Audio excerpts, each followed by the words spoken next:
महादेव,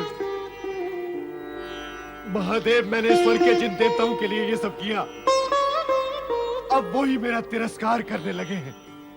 केवल देवगुरु बृहस्पति ही मेरे प्रति कृपालु एवं दयालु है।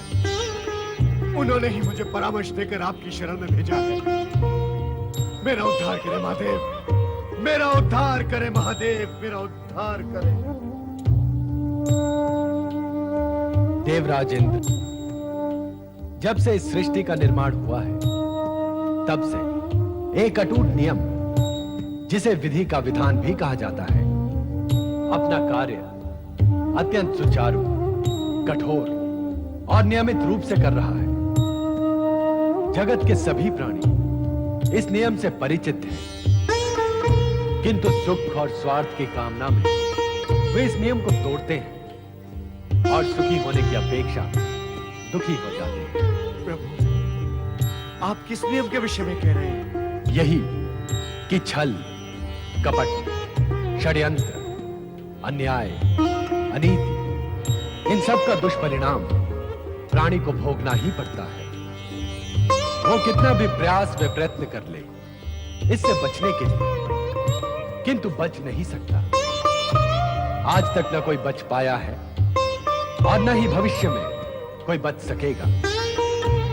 यह नियम देव, दानव, मानव सभी पर लागू होते हैं। तुम पर भी। तुम जो भी शारीरिक और मानसिक कष्ट पा रहे हो, वो इसी नियम की नियमितता के कारण पा रहे हो। प्रभु, मैं स्वीकार करता हूं कि मुझसे कुछ अपराध हुए। अपराधी अपने अपराध को स्वीकार करे अथवा न करे, प्रकृति का यह अटल नियम अपनी दिशा और गति नहीं बदलता। इसीलिए हम भी इसमें हस्तक्षेप नहीं कर सकते। प्रभु, तो क्या मैं सदा ही ऐसा कुरूप रहूंगा? क्या मेरा उद्धार कभी नहीं होगा भोलेनाथ? अपराध की स्वीकृति, प्रायश्चित और तपस्या से अपराध की जड़ें सूख जाती हैं देवराज। कष्ट को भोगने की क्षमता और सामर्थ्य भी प्राप्त हो जाती है। इससे कष्ट अधिक पीड़ा नहीं देता। साथ ही तपस्या कलंक को धो डालने में सहायक होती है। तुम भी प्रायश्चित और तपस्या के पश्चात अपने पूर्व रूप को ही नहीं, स्वर्ग के सिंहासन को भी पुनः प्राप्त कर सकोगे। आप धन्य हैं भोलेनाथ, आप महान हैं प्रभु, आप महान हैं। प्रभु, कृपा कर आप मुझे इस प्रायश्चित और तपस्या का विधान बताएं, ताकि मैं अपने इस कलंक और कुरूपता से मुक्त हो सकूं। प्रभु, वो तपस्या अत्यंत कठिन है इंद्रदेव। प्रभु, मेरे इस वर्तमान कष्ट और कठिनाई से अधिक कठिन तो नहीं होगी। कृपा कर आप मुझे इसका विधान बताएं, मैं अवश्य करूंगा।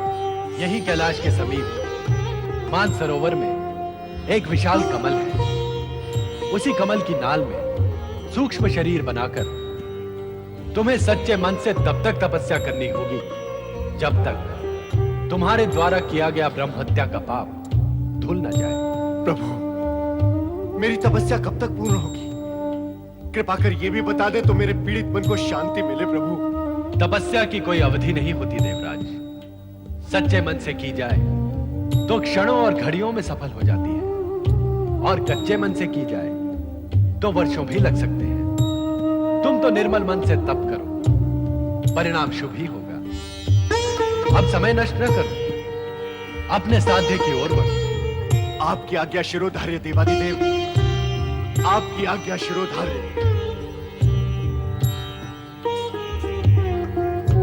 देवगुरु, मेरे स्वामी के साथ इतनी अप्रिय दुर्घटना घट गई है और आपने मुझे बताया तक नहीं। कृपया बताएं देवगुरु, इस समय वो कहाँ है? वो भगवान शिव की शरण में गए हैं देवी सच्ची, और तब तक स्वर्ग नहीं लौटेंगे जब तक ब्रह्म हत्या के कलंक से मुक्त नहीं हो जाते। मैं इस संकट के समय उनके साथ रहना चाहती हूँ देवगुरु। कृपया अपने दिव्य दृष्टि से देखकर बताएं कि वो अब कहाँ हैं। मैं अब एक पल के लिए भी उनसे दूर नहीं रह सकती। शीघ्र बताएं देवगुरु।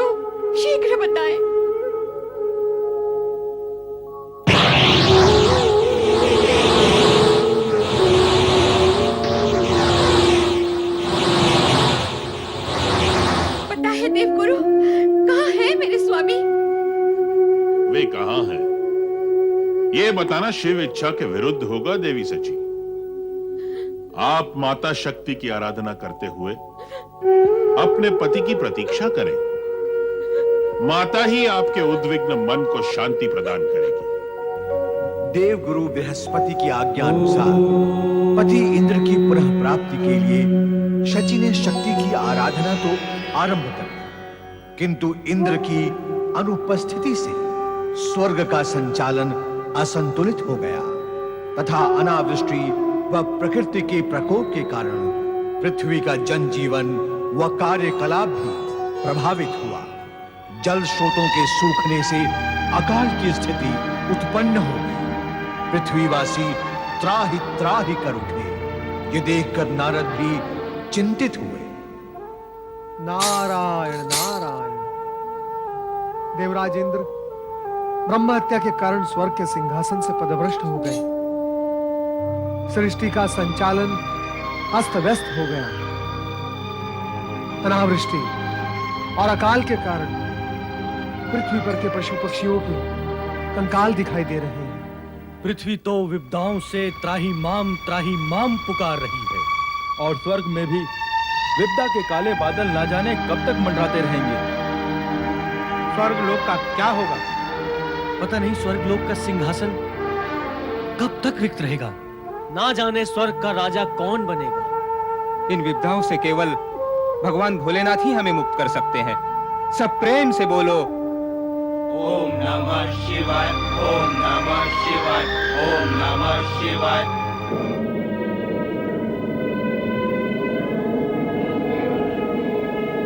ओम नमो भगवते रुद्राय। जागे महादेव जागे, जागे शिव शंकर जागे। एक बार जगत की ओर देखे शिव शंकर, जगत की ओर देखे।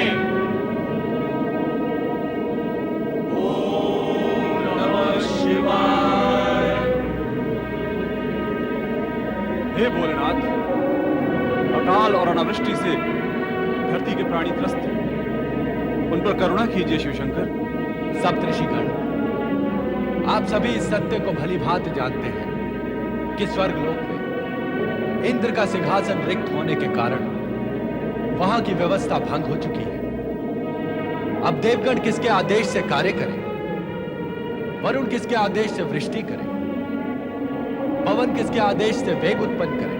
हम आपसे यही निवेदन करने आए हैं प्रभु। आप इंद्रदेव को दोषमुक्त करके उन्हें स्वर्गलोक भिजवाएं, अथवा इंद्रदेव प्रायश्चित और तपस्या पूर्ण किए बिना दोष मुक्त नहीं हो सकते। इसलिए आपको स्वर्ग के सिंहासन पर किसी ऐसे धर्मात्मा और पुण्यवान मनुष्य को आसीन करना होगा जो सदैव स्वर्ग जाने का अधिकारी हो।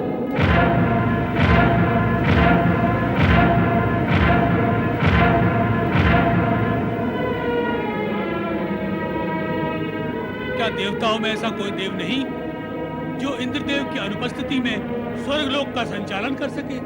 सप्तऋषिगण, आप स्वर्ग के नियमों से भली भांति परिचित हैं, तो इस सत्य को भी अवश्य जानते हो कि कोई भी देवता इंद्र का सिंहासन ग्रहण नहीं कर सकता।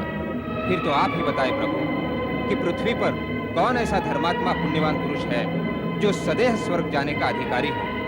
पुरुवंशी महाराज नहुष, आप सभी जाकर उनसे निवेदन करें कि जगत की विपत्ति के निवारण हेतु वे स्वर्ग के सिंहासन को ग्रहण करें। पृथ्वी को अकाल और अनावृष्टि से बचाने के लिए इसके अतिरिक्त और अन्य कोई उपाय नहीं।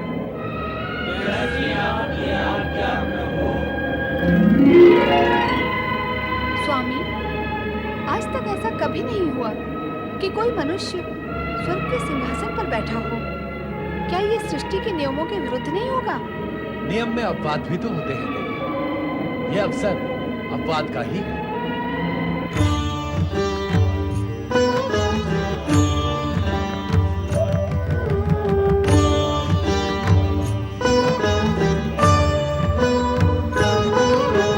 ओम नमः शिवाय, ओम नमः शिवाय।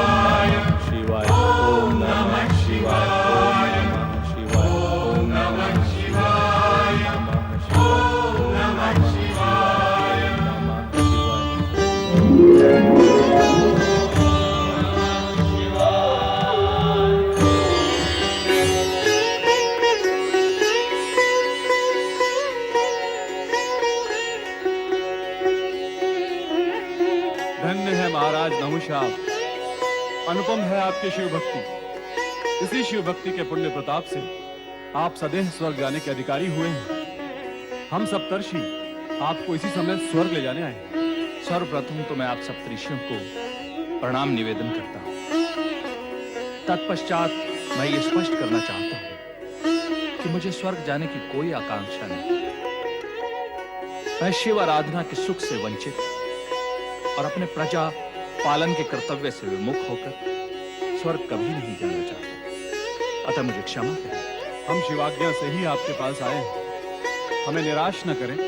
राजन, जहाँ पृथ्वी के प्राणी अकाल और जल के अभाव में पीड़ित हैं, वहीं आपके राज्य में शिव कृपा से सुख समृद्धि का वास है। आपको प्रजा के विषय में कोई चिंता करने का कारण नहीं है। पूज्य सप्तऋषिगण, शिव पूजा से विमुख होकर स्वर्ग का सिंहासन मुझे नहीं चाहिए। मेरा मन कहता है कि स्वर्ग का यह सिंहासन मुझे मोह व अधम की ओर धकेल देगा। सत्य ये भी है राजन कि पृथ्वीवासियों के कष्टों का निवारण करना भी आपका ही धर्म है। और पृथ्वीवासियों के कष्टों का निवारण तब तक नहीं होगा राजन, जब तक कि स्वर्ग का सिंहासन रिक्त है। और ये सिंहासन आप जैसे शिव भक्त पुण्यात्मा के अतिरिक्त अन्य किसी को नहीं दिया जा सकता। अतः पृथ्वीवासियों के कल्याण के लिए आपका स्वर्ग जाकर सिंहासनारूढ़ होना आवश्यक है। क्या आपके जैसा शिव भक्त शिवाज्ञा की अवहेलना कर सकता है? शिव आज्ञा के सम्मुख तो मैं विवश हूं।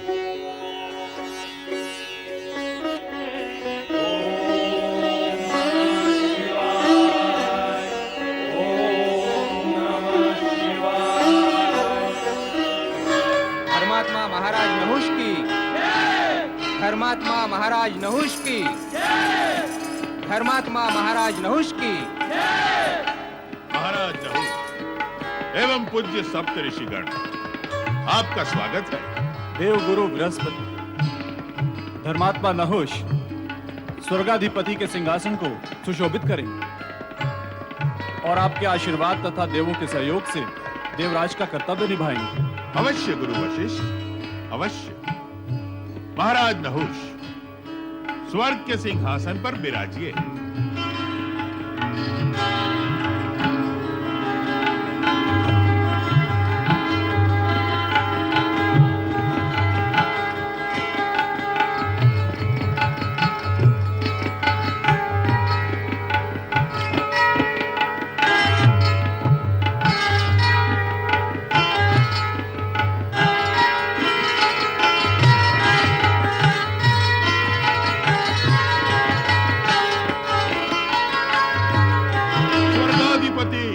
धर्मात्मा देवराज नहुष की, देवराज नहुष की, देवराज नहुष की। पूज्य सप्त ऋषिगण, आपके आदेश अनुसार और भगवान शिव की कृपा से देवराज नहुष स्वर्गाधिपति घोषित हुए हैं। मैं आपको विश्वास दिलाता हूं कि मैं तथा समस्त देवगण इनके संचालन व व्यवस्था कार्य में संपूर्ण सहयोग प्रदान करेंगे। पूज्य सप्त ऋषिगण, आदरणीय गुरु बृहस्पति तथा मेरे समस्त सहयोगी देवगण, भगवान भोले शंकर की आज्ञा व आदेश तथा आप सभी के अनुरोध को मानकर मैंने देवराज का यह सिंहासन एवं दायित्व ग्रहण किया। मेरे लिए ना तो शिवाज्ञा और ना ही आपके आग्रह व अनुरोध की अवहेलना कर पाना संभव था। आपने मुझे इस उच्च स्थान, पद व सिंहासन के योग्य समझा, इसके लिए मैं हृदय से आपका आभारी हूं और विश्वास प्रकट करता हूं कि अपने दायित्व व कर्तव्य को यथासंभव न्याय व नीति के आधार पर पूर्ण करूंगा। परम पवित्र महायति सर्वश्रेष्ठ सप्त ऋषिगण की जय। स्वर्गाधिपति धर्मात्मा देवराज नहुष की जय। आज मैं स्वर्ग में रहकर भी स्वामी मुझसे दूर चले गए हैं। स्वर्ग के सिंहासन पर देवताओं के स्थान पर एक मनुष्य विराजमान हो गया है। और मुझे तो ये भी ज्ञात नहीं है कि मेरे स्वामी इस समय कहाँ और किस स्थिति में है। देवगुरु ने भी उनके विषय में मुझे कुछ नहीं बताया। उनके बिना एक पल भी व्यतीत करना मेरे लिए दुश्वार हो रहा है। मेरा ये संकट तुम्हारे अतिरिक्त कौन दूर करेगा माँ? कृपा करो माँ, बताओ माँ, मेरे स्वामी कहाँ हैं? बताओ माँ, मैं इस प्रकार अकेली जीवित नहीं रह सकती, नहीं रह सकती। देवी शची,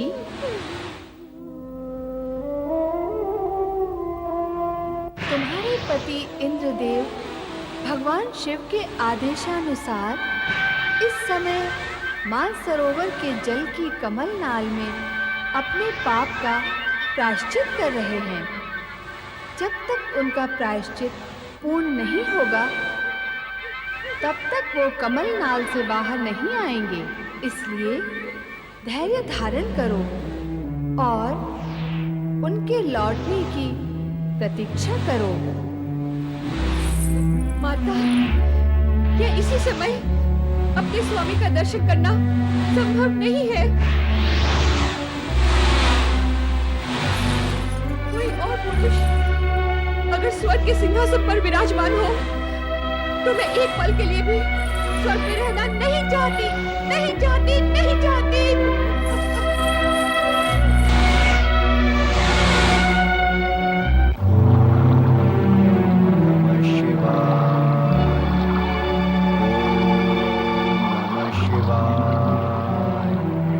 स्वामी, स्वामी कहाँ हैं आप?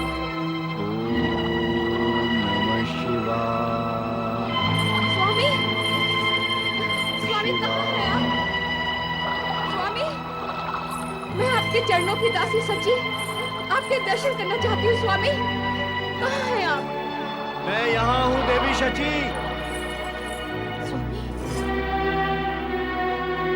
यहाँ इस कमल नाल में देखो। स्वामी, यहाँ इस कमल नाल में। स्वामी,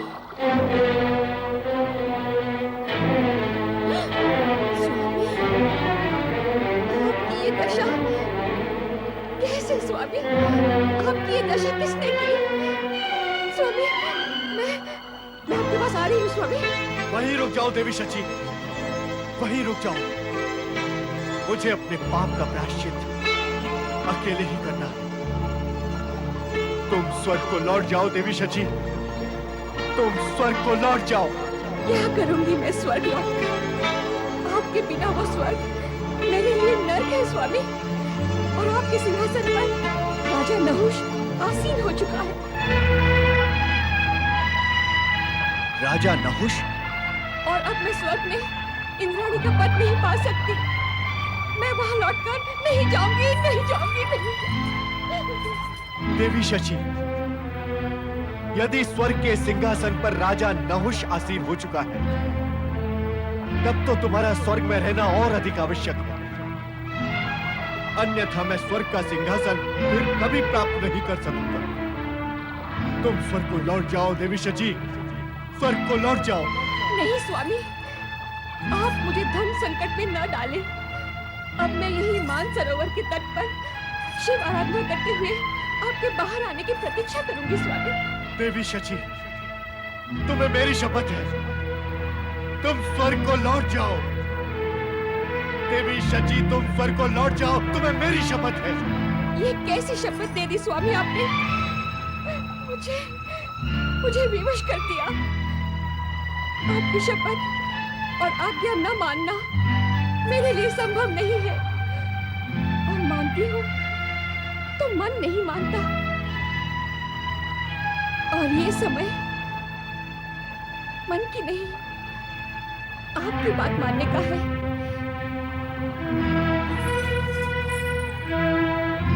जाती हूँ स्वामी, जाती हूँ।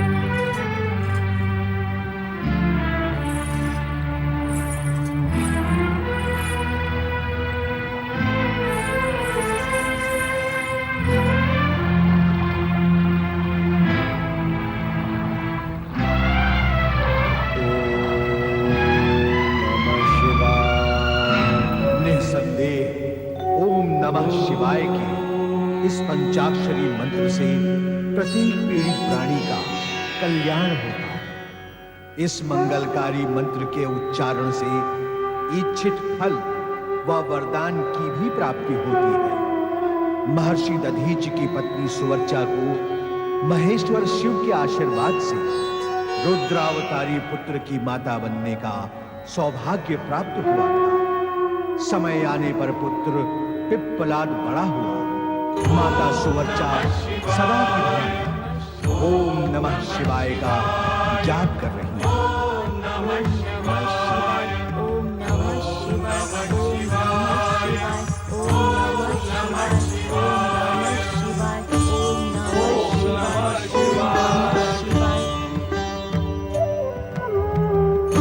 मैंने शिवाज्ञा का पालन करते हुए तुम्हें जन्म दिया है पुत्र पिप्पलाद। अब से नंदी, भृंगी और शिवगण ही तुम्हारा लालन पालन करेंगे। जाओ पुत्र।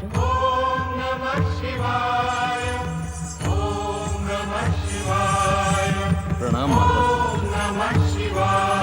जय भोलेनाथ, जय भोलेनाथ,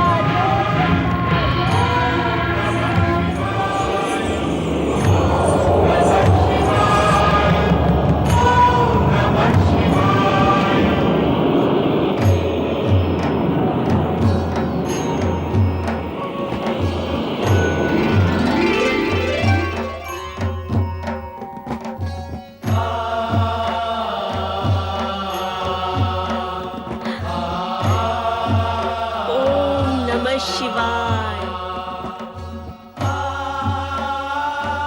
देवी सुवर्चा, शिवलोक में तुम्हारा स्वागत है।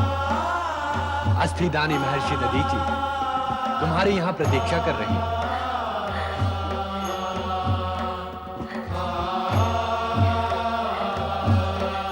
प्रभु, कहाँ है मेरे स्वामी? महर्षि दधीचि, महर्षि दधीचि, यहाँ नमः शिवाय। कोई आपको पुकार रहा है। भगवान भोलेनाथ की जय हो।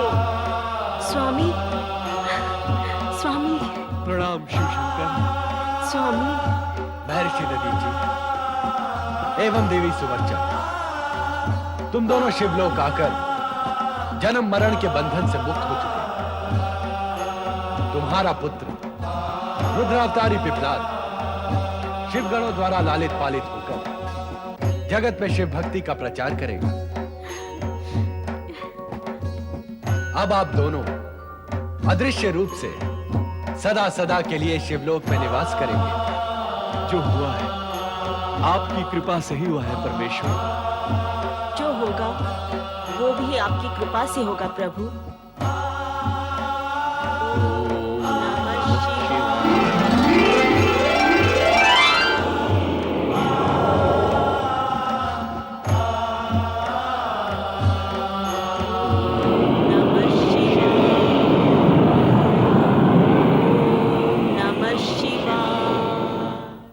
आशुतोष शिवशंकर की कृपा से दधीचि और सुवर्चा सूक्ष्म रूप से सदा सदा के लिए कैलाश में विराजमान हो गए।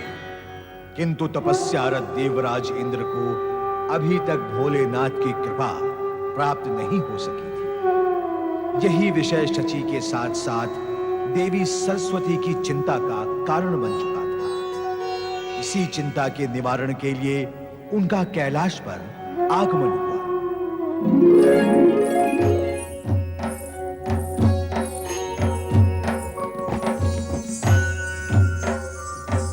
प्रणाम देवी सरस्वती।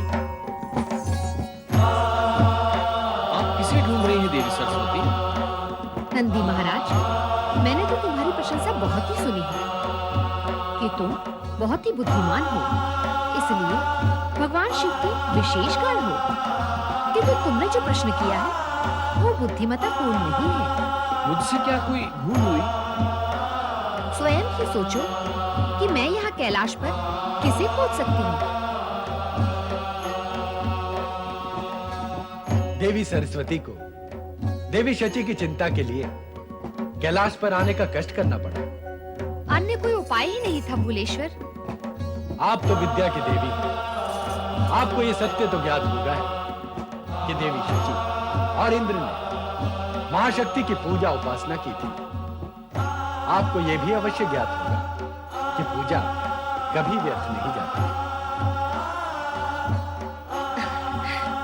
देवी सरस्वती,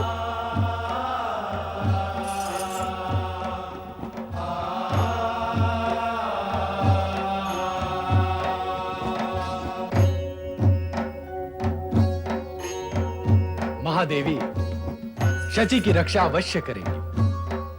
क्यों देवी पार्वती? आप कह रहे हैं तो अवश्य ही करूंगी। आप निश्चिंत रहें देवी सरस्वती, शची स्वर्गलोक में सुरक्षित रहेगी।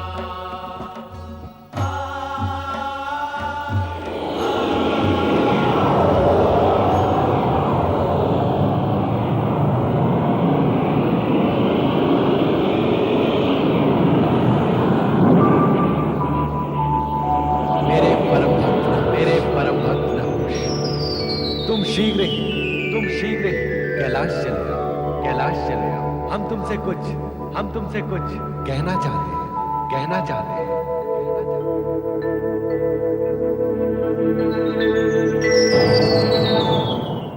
ओम नमो भगवते रुद्राय, ओम नमो भगवते रुद्राय। आपने मेरा स्मरण किया, मेरे लिए क्या हो गया है? हमने तुम्हारा स्मरण किया। तुम मानव देहधारी होते हुए भी अपने पुण्य प्रताप से सदैव स्वर्ग पहुंचकर इंद्र के सिंहासन पर आसीन हो गए। ऐसा होने में मेरी प्रतिभा अथवा पुरुषार्थ का कोई चमत्कार नहीं है भोलेनाथ। ये तो आपकी कृपा का परिणाम है। हमारी कृपा का ध्यान तुम्हें है, तो अब ये ध्यान भी रखो कि स्वर्ग का ये सिंहासन जिस पर तुम बैठे हो वो देवराज इंद्र का है। जानता हूं। ये भी अवश्य जानते होगे कि इंद्र के सिंहासन पर कभी कोई मानव आज तक नहीं बैठा। तुम पहले मानव हो जो स्वर्ग के अधिपति बने। यह भी जानता हूं प्रभु। तो फिर यह भी समझ लो ना कि स्वर्ग के सिंहासन पर बैठने से एक मानव के नाते तुम्हारा दायित्व बढ़ गया है। तुम्हें अत्यंत सावधान रहकर अपने धर्म, मर्यादा और चरित्र का ध्यान रखना, उसकी उज्ज्वलता में वृद्धि करनी है। आदर्श प्रस्तुत करते हुए तुम्हें यह भी सिद्ध करना होगा कि मानव भी देवताओं की बराबरी कर सकते हैं। इस सिंहासन पर बैठने से संपूर्ण मानव जाति की प्रतिष्ठा तुम्हारे कर्तव्य और दायित्व में केंद्रित हो गई।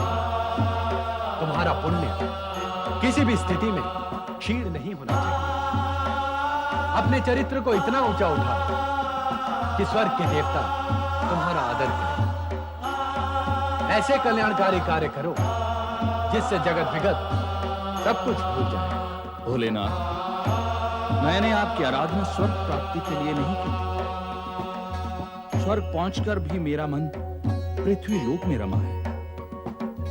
भोलेनाथ, स्वर्ग में मैं आपकी सेवा आराधना से वंचित हो गया।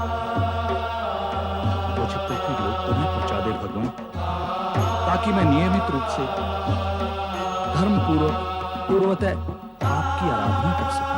नहीं नहुष, नहीं, इस समय यह संभव नहीं है।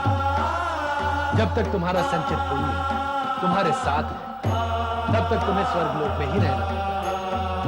स्वर्ग में रहकर भी तुम वहां के प्रलोभनों से दूर रहो, इसलिए हमने तुम्हारा स्मरण किया था। तुम्हारा कल्याण